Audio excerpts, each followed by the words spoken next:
one real piece of work coming in here like that. You know that, right? Thinking that just because you got a few skills under your belt, you can beat any horror game known to man.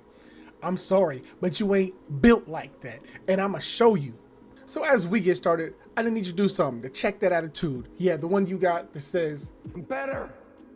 I am better. We're gonna have a list of different skills that I think are gonna be the best for you and me to survive if we're ever thrown into the horror game scenario.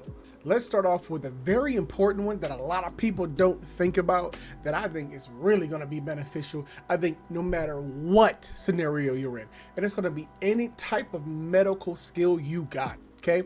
If you know how to stop yourself from bleeding, if you know how to stop an infection, poison, anything of that nature, your survivability goes from about 2, 3, 4, 5% to maybe even 30, 40, 50%, because at least you get through some of this.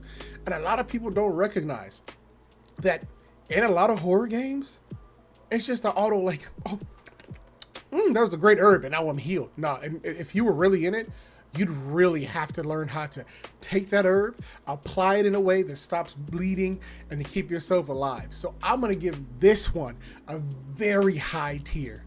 I'm gonna say this is an S rank skill everyone needs to have. If you're in a group or if you're by yourself, it just works super well. On to our next skill that I think everyone would honestly agree with. Anything with foraging / looting is automatically going to be an S tier skill to have. If you are dropped into a game and if you just know how to be able to find things in the environment, your options are endless. Like, your survivability goes crazy when you can find things like bandages, when you can find things like ammunition, if you can find a weapon, if you can find things that can open doors, if you can find lockpicks or anything of that nature that might actually help you. It is so crucial. And I'm gonna tell you, foraging, don't sleep on it.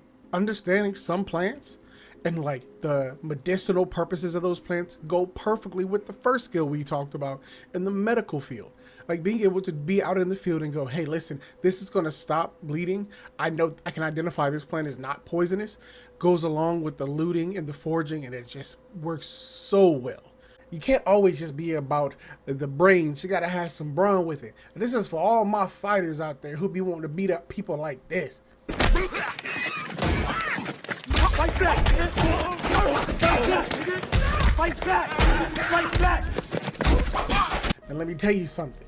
In a normal scenario, if you are a boxer, a fighter, taekwondo, anything like that, you already have an advantage against so many people. But in a horror game, is that really possible? See, now you might think to yourself, oh, you know what? Like, you know what I'm saying? If a man comes up, like, break his arm off, you know what I'm saying? Stick it up his butthole, and then, like, take the knife, stab him in the back. Like, you might think you could do all these different things, which is cool on a normal person. But what happens if you fighting a gigantic monster that's like 12 feet tall, arms that look like scissors? Like, what is you gonna do? You gonna arm wrestle him? Rock, paper, scissors? Your hands and that, it don't matter that much, to be honest with you, bro. If it can regenerate, if it has tentacles, what you gonna do? Arm wrestle some tentacles? Fighting is super dope, and it can be very helpful in some scenarios. But a lot of scenarios, especially when you're going up against supernatural things, you know what I'm saying? Like, what are you gonna do? Listen, you can beat up homeless men all day long, but you can't beat up a ghost. So I'm gonna be honest with you, fighting has its advantages, but it has some disadvantages. And if you only had a few slots for skills, fighting may not be that important considering what you may be going after. Some of these things might just insta kill you. So I'm gonna give this a B tier. Now that we've got the fighting out of the way, let's go to one of my favorite ones, stamina. Okay, listen, I know stamina technically isn't a skill, but if there was a possibility to give you better running capabilities, maybe running faster, running further, not being winded as quickly. A lot of us are big bags, and we need that, bro. We need some of that extra stamina to keep moving. To be honest with you, I don't think that in any scenario, stamina is a bad choice.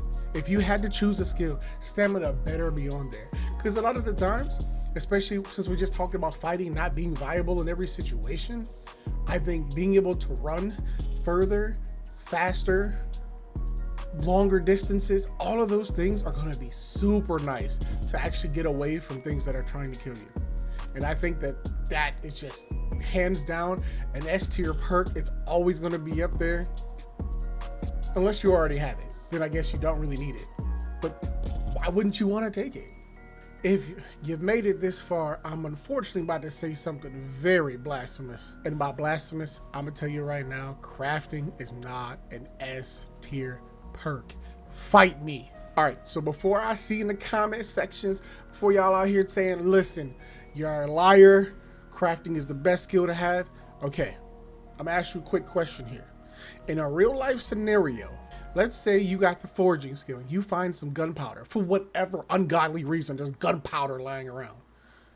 And then you so happen to find casings. How are you going to craft that bullet? What do you have? You just gonna take out your local hammer? You gotta do all kinds of things to actually make a working bullet. You can't just craft it on the spot like Resident Evil does. You are more likely to find ammo than you are to find gunpowder and casings. And even if you find casings, bro, how do you create a magazine? How? I'm gonna give crafting at its best a B tier. I'm gonna take y'all back.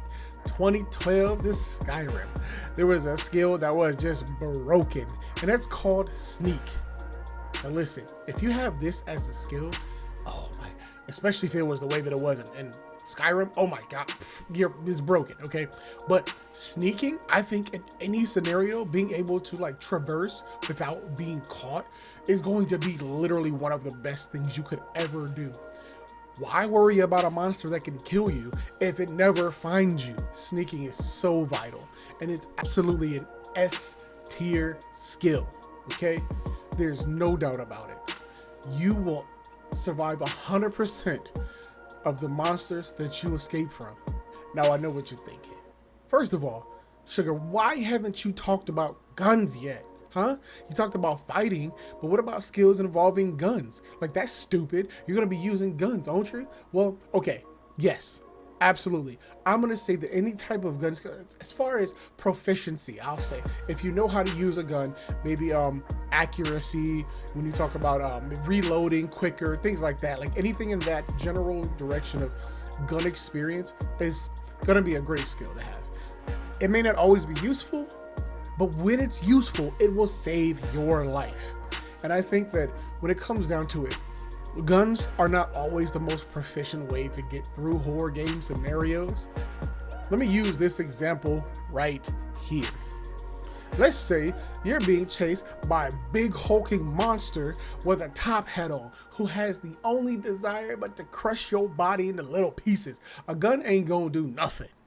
You are much better having a gun proficiency or skill than not having one in general, because if you find a gun and you don't know how to reload, you don't know how to cock it, you don't know how to do anything with it, then it's useless to you. So you're always going to be better off, even if it's not perfect in every scenario, you don't need to use it every single time. It's good as a defensive mechanism against anything that is trying to murder you. So I'm going to put this in A tier 100%. I do have an honorable mention of being able to tell if people are lying. You know, any type of psychological skill, but if you ain't with people, it doesn't really matter that much. But don't forget, this is just the beginning of the iceberg. Soon, we'll go ahead and see what skills are best used in every universe. So I hope you are ready, because Resident Evil, here we come.